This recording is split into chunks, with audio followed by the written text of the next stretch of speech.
담은 어찌 됨인고. 아멘. 우리는 종종 동일한 작업을 반복하다가 손이나 발에 굳은 살이 배겼던 경험들이 있으실 것입니다. 흔히 운동을 할 때 통증을 이기는 제일 좋은 방법 중에 하나가 바로 굳은 살이 배길 때까지 반복하라는 것입니다. 굳은 살이 생기면 민감성이 둔해져서 불편함 없이 연마한 기술들을 잘 사용할 수 있기 때문에 그렇습니다. 운동선수들에게 있어 굳은 살이 가득한 거친 손은 고된 훈련과 그리고 정직한 노력의 상징이라고 말할 수 있습니다. 그런데 혹 우리 신앙 가운데 굳은 살이 생기면 어떻게 되겠습니까? 다시 말해 우리 신앙의 민감성이 둔해지면 어떻게 되겠습니까? 특별히 죄에 대해서 말입니다. 죄에 무감각해지면 점점 더 죄에 대해서 익숙해져 갑니다. 죄에 익숙해지면 점점 더 죄에 대해 담대해지게 되고 나중에는 무슨 죄를 짓고 있는지도 모르는 상태가 되어버리고 맙니다. 무감각, 무반응의 상태를 성경에서는 강팍하다 또는 완악하다 표현합니다. 마음이 완악해지면 영적인 감수성이 하나도 없어져 내 주변에서 무슨 일이 일어나는지, 무슨 얘기가 들리는지 보이지도 들리지도 않습니다. 사람이 완악해지면 여러분 얼만큼 완악해질 수 있겠습니까? 오늘 본문의 말씀을 보면 축복을 거둬 드릴 것이라는 그 하나님의 말씀을 듣고 이스라엘의 백성들이 결정한 내용들이 나옵니다. 오늘 본문 14절 말씀을 표준 세번역으로 한번 읽어보겠습니다. 모두 모여라. 그냥 앉아서 죽을 수는 없다. 견고한 성읍들을 찾아 들어가서 죽어도 거기에서 죽자. 우리가 주께 범죄하였기 때문에 주 우리의 하나님께서 우리에게 독이 든 물을 마시게 하여서 우리를 죽이려 하신다. 하나님의 심판에 직면한 예루살렘 백성들, 그들이 선택한 것은 회개이기보다는 저항이었습니다. 그 저항의 결과가 어떻게 나타나고 있습니까? 오늘 본문 20절 말씀입니다. 추수할 때가 지나고 여름이 다하였으나 우리는 구원을 얻지 못한다 하는도다. 저항을 선택한 그들에게 남은 것은 후회뿐입니다. 그런 예루살렘 백성을 바라보는 한 사람이 오늘 등장합니다. 바로 예레미야입니다. 그는 자신의 마음을 이렇게 표현하고 있습니다. 18절 말씀에 슬프다 나의 근심이여 어떻게 위로를 받을 수 있을까 내 마음이 병들었도다. 자신의 민족 이스라엘 백성들 그리고 하나님께서 축복을 거두시겠다라는 단호한 명령 앞에 회개하기보다 저항하는 그 모습을 보고 예레미야가 느낀 감정은 바로 오늘 본문에 나와 있는 18절의 표현처럼 슬프고 근심에 차 있으며 위로가 필요하고 마음에 병이 들었다 표현하고 있습니다. 여러분들 상황은 다르지만 우리 중에도 예레미야의 심정과 비슷한 것을 경험하는 분들이 계실 것입니다. 모든 것이 절망적인 상태로 떨어지는 것입니다. 경제적으로 회복하기 어려운 손실을 당했거나 또는 가까운 사람, 정말로 사랑했던 사람으로부터 배신을 당하거나 큰 질병에 걸렸을 때 우리는 이런 마음이 됩니다. 아무 이유 없이 그런 일을 당할 수도 있고 자신이 한 잘못 때문에 그렇게 될 수도 있습니다. 세상에서 일어나는 일들이 다 우리의 뜻대로만 진행되지 않기 때문입니다. 언제 어느 때에 우리는 무슨 일이 일어날지 아무도 모릅니다. 실제로 큰 재난을 당하는 경우가 아니더라도 다 평안하다고 생각하는 경우에도 슬픔과 근심과 마음의 병을 우리는 안고 살아가고 있습니다. 더 깊은 차원에서 보면 아무리 행복한 일이 많다고 하더라도 그래서 참으로 그 행복 앞에서 고함치고 싶은 심정이 든다고 할더라도 슬픔과 허무에서 자유로울 수 없는 것이 우리의 모습입니다. 정말로 한 철학가의 말처럼 언젠가는 죽어야 할 인간의 실존이라는 게 바로 그렇습니다. 마치 칠흑같이 어두운 밤에 낭떠러지가 앞에 놓인 길을 차를 몰고 가는 것과 동일한 것입니다. 인간의 이런 실존이 바로 하나님의 부재, 절대자의 외면입니다. 영적인 고아의 길을 그들이 걸어가고 있는 것입니다. 예레미야는 유다 민족의 그 영적 실존을 19절에서 이렇게 표현하고 있습니다. 공동 번역으로 한번 읽어보겠습니다. 야훼께서 시온에 안 계시는가? 왕 노릇 그만하시려고 물러나셨는가? 이렇듯이 내 딸 내 백성이 신음하는 소리가 전국 방방 곳곳에서 들려옵니다. 그런데 어찌하여 아직도 우상을 섬기며 내 속을 섞여주느냐? 어찌하여 남의 나라 허수아비를 들여다가 섬기며 내 속을 섞여주느냐? 예레미야는 유다 예루살렘 백성들의 주장과 여호와 하나님의 말씀을 대비시켜서 보여주고 있습니다. 예루살렘 백성들은 여호와께서 자신들과 함께하지 않으시며 왕으로서 통치하지 않는 것 같아라고 신음합니다. 이것이 바로 하나님의 부재로 인한 절망입니다. 당시 유다는 주변 열강국들에 둘러싸여서 심한 압력을 받고 있었습니다. 고래 싸움에 새우 등 터지는 것을 직접 경험하고 있었던 것입니다. 바벨론 제국의 말을 들어야 할지 아니면 이집트의 말을 들어야 할지 갈팡질팡했습니다. 여러 말들은 많았지만 유다를 살릴 수 있는 확실한 길은 눈에 보이지도 않았습니다. 모두가 불안해하고 있는 상황이었습니다. 이런 상황을 예레미야는 유다 백성들이 하나님을 경험하지 못하는 것으로 판단했습니다. 그로부터 2500년이 지난 오늘도 우리는 이런 하나님의 부재 현상을 비슷하게 경험합니다. 삶의 방향을 잡지 못하고 우리의 삶의 토대가 흔들리는 것입니다. 우리 삶의 토대를 흔드는 일들은 우리 주변에 참 많이 있는 것을 발견하게 됩니다. 여러분의 삶의 토대를 흔드는 것은 무엇이라 생각하십니까? 재정입니까? 건강입니까? 가족 또는 인간관계입니까? 정말로 아주 오래전부터 뭐니 해도 머니가 최고다라는 이 말이 있을 정도로 정말로 요즘 세상에서의 돈의 힘은 절대적입니다. 만문신이라고 불리는 이 돈의 힘은 정말로 사람들을 유혹하기에 큰 매력을 가지고 있습니다. 그래서 사람들은 삶의 토대를 거기에다가 두게 됩니다. 그러나 돈이 어느 정도 넉넉해지면 어떻습니까? 돈이 절대적이지 않다라는 것을 곧 깨닫게 됩니다. 넉넉한 돈으로 내면의 삶까지 풍요로워지지는 않기 때문입니다.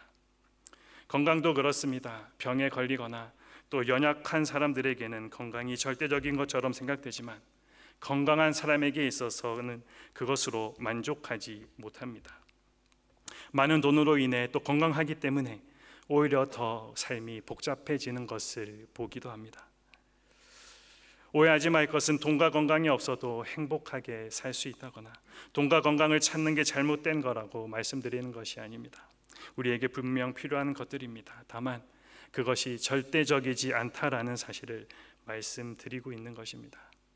돈, 건강, 가족 소중하기는 하지만 그것이 우리 삶의 근본 토대가 되지는 않습니다. 그것으로는 삶의 토대가 흔들리는 것을 우리가 도저히 막을 수가 없습니다. 가끔 우리가 뉴스를 보면 건물 난간에 기댔다가 떨어져서 사고를 당했다라는 안타까운 소식을 접하게 됩니다. 안전하다 생각하고 기댔다가 참변을 당했기 때문입니다. 여러분, 그렇습니다. 안전은 하나님께 있는 것이지 다른 무엇에 있는 것이 아닙니다. 우리 삶의 궁극적인 토대는 하나님입니다. 삶의 토대가 흔들린다라는 것은 하나님의 부재에 떨어진다라는 것입니다. 사실 하나님이 없다는 것은 말이 되지 않는 이야기입니다. 하나님은 말 그대로 우리가 잘 알고 있는 것처럼 무소부재하신 분이기 때문입니다. 다만 우리가 하나님을 경험하지 못할 수는 있습니다. 그분과의 교제가 없어지게 되면 그렇습니다. 예루살렘 백성들의 부르짖음을 하나님의 부재로 규정했던 예레미야는 이제 하나님의 입장을 우리들에게 이렇게 전합니다. 아까 19절 하반절 말씀을 다시 한번 읽어봅니다. 어찌하여 아직도 우상을 섬기며 내 속을 섞여주느냐? 어찌하여 남의 나라 허수아비를 들여다가 섬기며 내 속을 섞여주느냐? 개역개정은 그들이 어찌하여 그 조각한 신상과 이방의 헛된 것들로 나를 경노하게 하였는고 하시니. 근데 예레미야가 볼 때 예루살렘 백성들의 현재 모습은 하나님의 속을 섞이고 있습니다. 하나님을 경노하게 만들고 있습니다. 하나님이 없다는 사실로 인해서 부르짖는 사람들이 하나님을 찾을 생각은 하지 않고 다른 큰 나라의 우상을 섬기고 있습니다. 우상을 섬기는 것이 바로 하나님을 섬기는 것이라고 그들은 생각했을지도 모릅니다. 하나님은 손에 잡히지 않지만 우상은 일단 보기에도 그럴듯해 보이기 때문입니다. 이게 유다 백성들의 운명을 파탄에 떨어지게 한 악순환이었습니다. 하나님을 경험하지 못하니까 우상을 따르게 되고 우상을 따르게 되니까 하나님과는 점점 멀어지게 되었던 것입니다. 그건 곧 그들이 구원에서 멀어지고 있다는 의미이기도 했습니다. 이런 상황 가운데 있는 유다 백성들을 예레미야는 치명적인 질병에 걸려 있다 표현하고 있습니다. 그리고 그들이 치료받지 못하고 있다 너무나도 안타까워하고 있습니다. 22절 말씀입니다. 길라새는 유향이 있지 아니한가? 그곳에는 의사가 있지 아니한가? 딸내 백성이 치료를 받지 못함은 어찌 됨인고? 그들이 치료받지 못하고 있는 이유는 유명한 의사 또 유명한 약이 없어서가 아니라 바로 그들이 돌이키지 않기 때문이라는 것을 분명하게 지적하고 있습니다. 진짜 이유는 환자 스스로가 자신의 질병을 인정하지 않고 치료를 거부하였기 때문이다 말하고 있는 것입니다. 그들을 치료할 여호와 하나님께 돌이키기는커녕 저항하고 있기 때문이라 예레미야가 꼬집어 이야기하고 있습니다. 예레미야는 하나님의 구원에서도 멀어지고 치료도 되지 않는 조국 유다와 그 백성들이 처한 상황 앞에서 눈물을 흘리지 않을 수가 없었습니다. 오늘 본문 뒤에 이어지는 9장 1절 말씀을 보면 이렇게 기록되어 있습니다. 어찌하면 내 머리는 물이 되고 내 눈은 눈물 근원이 되고 죽임을 당한 딸 내 백성을 위하여 주야로 울리로다. 어찌하면 내 머리는 물이 되고 내 눈은 눈물 근원이 되고. 여러분, 예레미야가 흘리는 눈물의 의미가 이해되십니까? 예레미야처럼 조국과 백성들을 위해서 밤낮 눈물을 흘려본 적이 있으십니까? 나라가 왜 이 모양이꼬냐? 비판은 잘하지만 영혼의 눈물을 흘리지는 못했던 것 같습니다. 그런데 사실 우리는 비판도 연민을 바탕으로 해야 하는 것입니다. 연민이 없는 비판은 진정성을 의심받을 수 있기 때문입니다. 남을 불쌍히 여기는 연민이 바로 눈물입니다. 오늘 예레미야의 이 눈물은 그냥 우리가 아는 값싼 동정심이 아닙니다. 그런 동정심은 서로의 삶을 오히려 더 어렵게 만들어 가기 때문입니다. 예레미야의 눈물은 하나님을 찾으라라는 강력한 요구입니다. 더 이상 우상에게 자신들의 운명을 맡기지 말라는 엄중한 경고입니다. 그러기에 오늘 예레미야의 눈물은 하나님의 마음이라 우리는 말할 수 있겠습니다. 그는 하나님의 마음으로 조국 유다와 그 백성들을 향해 바라보고 있습니다. 그리고 예레미야의 이 눈물은 나중에 예루살렘을 바라보면서 눈물을 흘리시는 예수님에게서 완성되고 있습니다.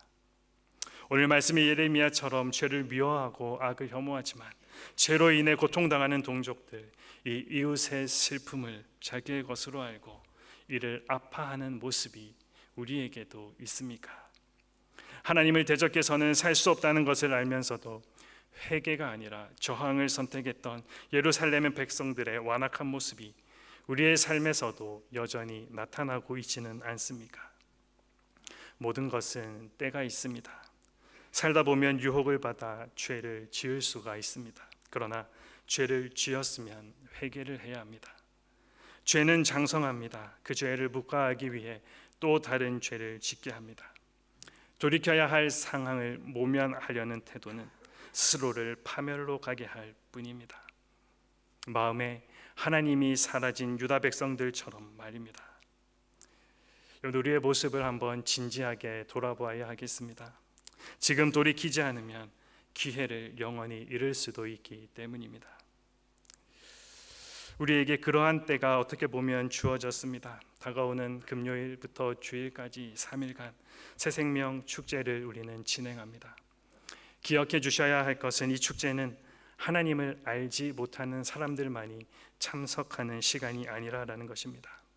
이미 새 생명을 얻어 살아가고 있는 우리 믿는 자 한 사람 한 사람이 정말로 믿음 안에 서 있는가, 정말로 하나님 안에 있는가 돌아보고 돌이키는 시간이기도 합니다. 하나님이 우리들을 구원하신 후에 이 험악한 세상에 살아가도록 남겨놓으신 이유가 무엇이겠습니까? 하나님을 향해서는 은혜를 간구하고 백성을 향해서는 회개를 요청하는 이 예레미야의 눈물이 우리에게도 있어야 하지 않겠습니까? 하나님의 말씀 앞에 마음에 찔림이 있으십니까? 하나님의 말씀 앞에 여러분의 죄가 보이십니까? 만약 그렇다면 지금이 회개의 때입니다. 지금이 돌이켜야 할 때입니다. 여러분, 우리가 우리의 육신의 건강을 위해서도 정기적인 건강검진을 받고 또 체중이 많이 나가거나 관리가 필요할 때는 체중도 줄이고 또 여러 가지 노력들을 우리는 하게 됩니다. 내 몸에 난 각질 또는 여러 가지 좋지 않은 부분, 미용적으로 좋지 않은 부분들이 있다면 우리는 그것을 관리하고 또 우리들에게 있는 굳은 살은 떼어져 가면서 우리의 모습을 관리하는 것을 보고 있습니다. 가끔 건강한 사람들이 건강검진을 받고 이제 살 날이 며칠 남지 않았다라는 충격적인 소식 앞에 마음이 무너지는 상황을 보게 됩니다. 여러분은 어떻습니까? 오늘의 말씀이 참으로 간단해 보이는 메시지 같지만 우리는 이 말씀 앞에, 예레미야의 모습 앞에 우리의 모습을 정말로 진지하게 쳐다보아야 합니다. 우리도 잘 믿고 있다, 하나님을 잘 섬기고 있다, 이 정도면 내가 믿음 생활 잘하고 있다 생각하고 있다가 혹 하나님께서 우리에게 사망 선고를 내리신다면 여러분은 어떻게 하시겠습니까? 때가 주어졌을 때, 기회가 있을 때 우리의 모습을 한번 점검해 보아야 하겠습니다. 예레미야의 심정을 가지고, 하나님의 심정을 가지고 하나님의 말씀 앞에 반응하며 함께 기도로 나아가기를 원합니다. 우리의 기도가 다른 사람을 살릴 뿐만 아니라 나를 살리고 또 수많은 영혼들을 하나님께 돌이키게 하는 기쁨의 결과가 되기를 소망하면서 말입니다. 기도하시겠습니다.